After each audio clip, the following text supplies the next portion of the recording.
Thank you. Stefan, welcome. We should say just at the start that this was originally going to be with Kevin Wang, who's the CEO of TCL. Unfortunately, Kevin had a family emergency back in China, which he couldn't travel. Yeah. In the end, and very, very ably, Stefan has stepped in at the last moment. Just to give Stefan a little bit of an introduction first. Stefan's been is a veteran, if you can be a veteran at such a young age. He's a veteran of the industry. He's been at Sony, you've been at HTC, and now at TCL for a while. You're based now currently in Shenzhen. Yes. Maybe my first question is, how is your social credit? Is it? Well, I don't know. I think it's more for the Chinese somebody people. will. Yeah, somebody knows probably, but I think for the foreigners, they're on a very high level, so it's okay. Great. So one of the things we want to talk about today as a CMO with Stefan is to talk about TCL as a brand. This is largely a coming out party for TCL this year, I think, as a brand, beyond perhaps some of its core areas.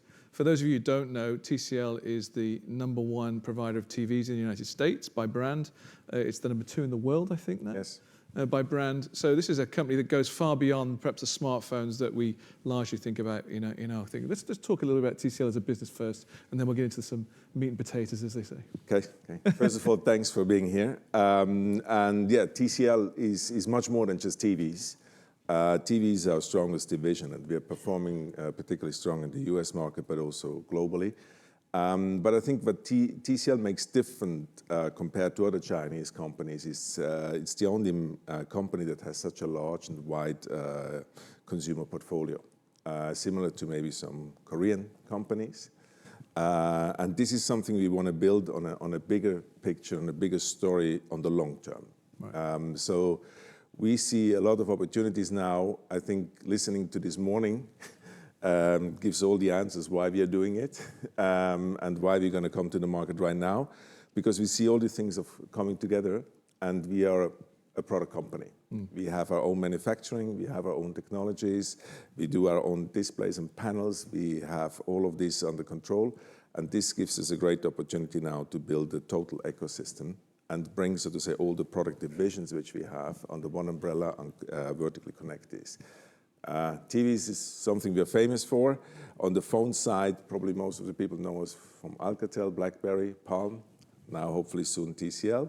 But we're also doing toothbrush, air condition, refrigerators, smart kitchens, smart houses, everything. Wow. Yeah. In our experience, trying to take that energy from one category into another category can be, first of all, very expensive. Yeah. But also it can be very difficult for people they may love your TVs, but trying to get them to love another product as much as they love your TVs. How do you plan to do that? So yeah, it's a good question.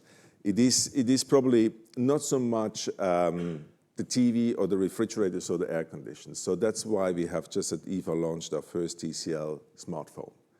We see this as being, so to say, the last puzzle to make the whole story complete. And in a way, you can also say the mobile product category can be a marketing or brand building instrument, because that's the thing you have in your whole hand, and you watch it probably 5 hours a day. So this has a marketing effect and hopefully brand building effect for the rest of the categories of products we have.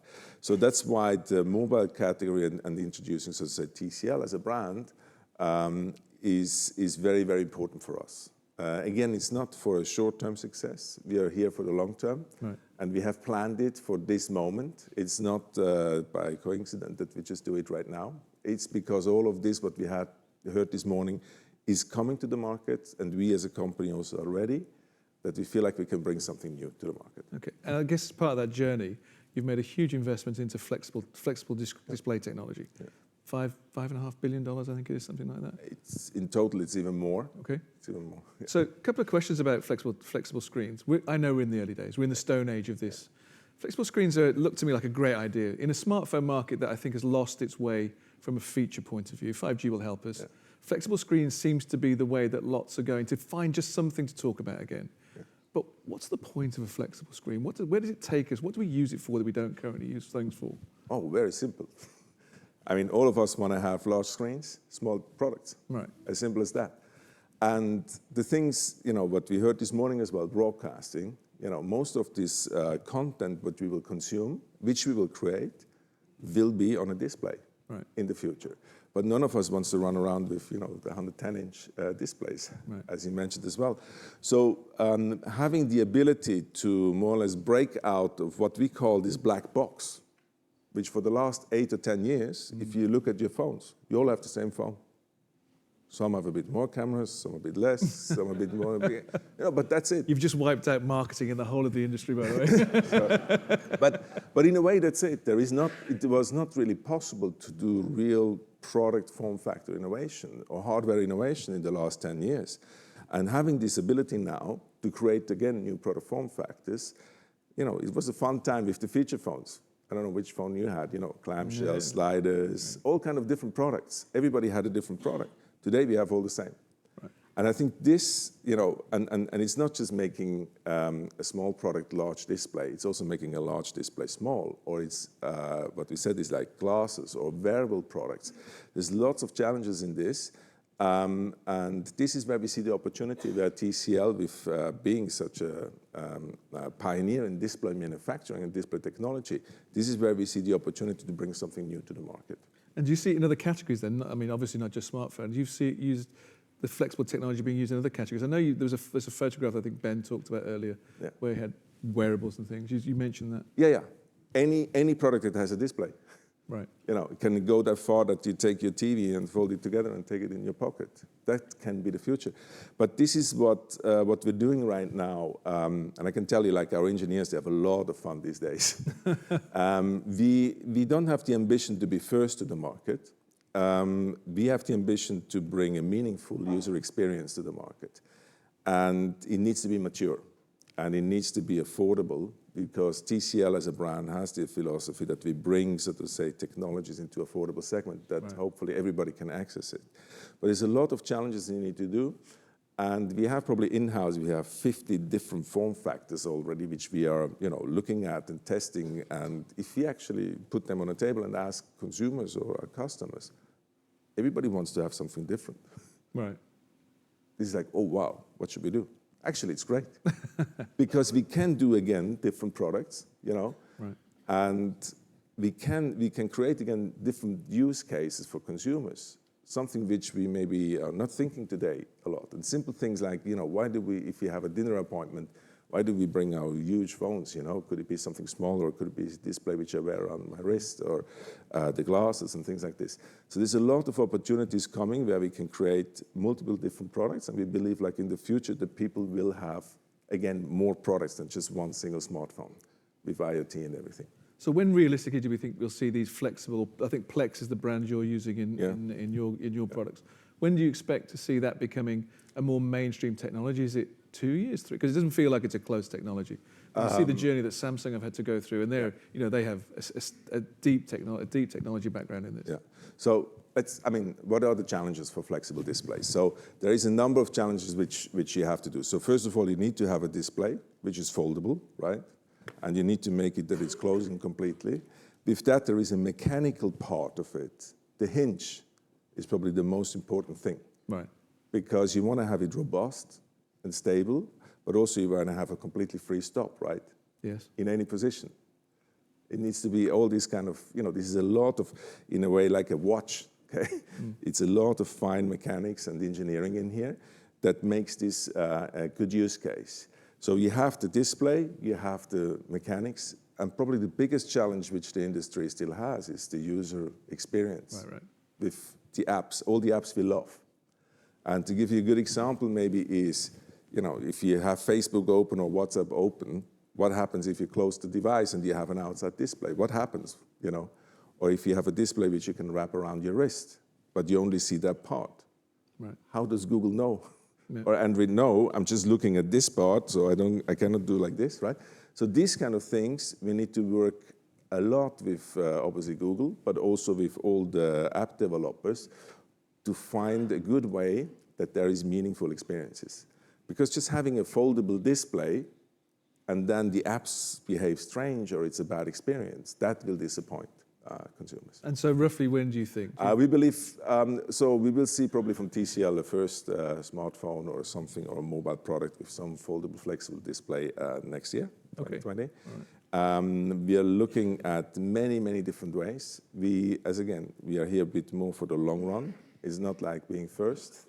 There's sometimes not an advantage in this market, but more like looking to bring different form factors, different use cases. And after we have launched the first, then it goes, usually in typical TCL way, we're going to come with more quickly. Okay.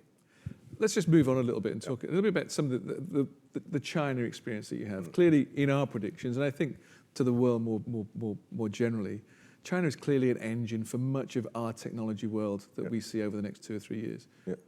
What's it like being in China as a European in there? Because you've got that almost not unique, but unique for this audience, that unique opportunity to say, okay, this is what it felt like when I was in Europe. Yeah. But the Chinese attitude to these technology developments are different. They're changing. Is there a real impetus? Is this a coordinated? Well, sometimes you could think like that is coordinated and planned.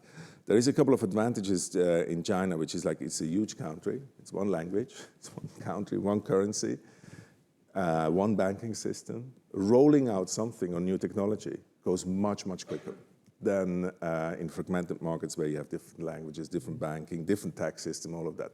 That's a bit the power of it. But also, so to say, the super apps which you need to use in China, like WeChat, etc., this makes things sometimes much easier because everything happens on that. It's not like you need to have that app ready or this or that. Your life is on WeChat.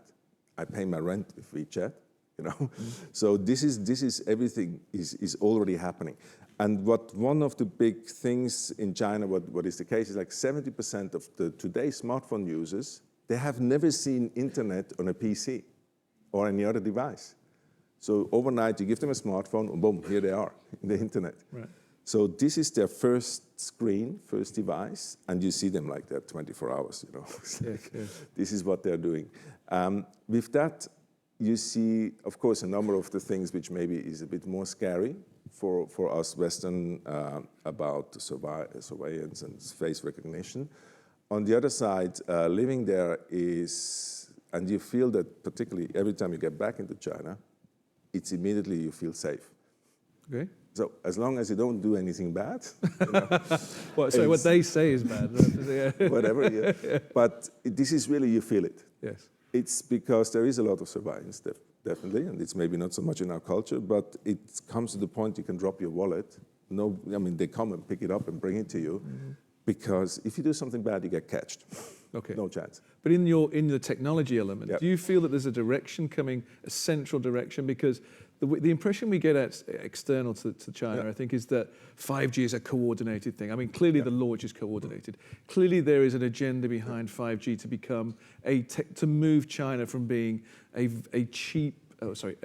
cost-effective manufacturing base. Yes. Forgive me, sorry.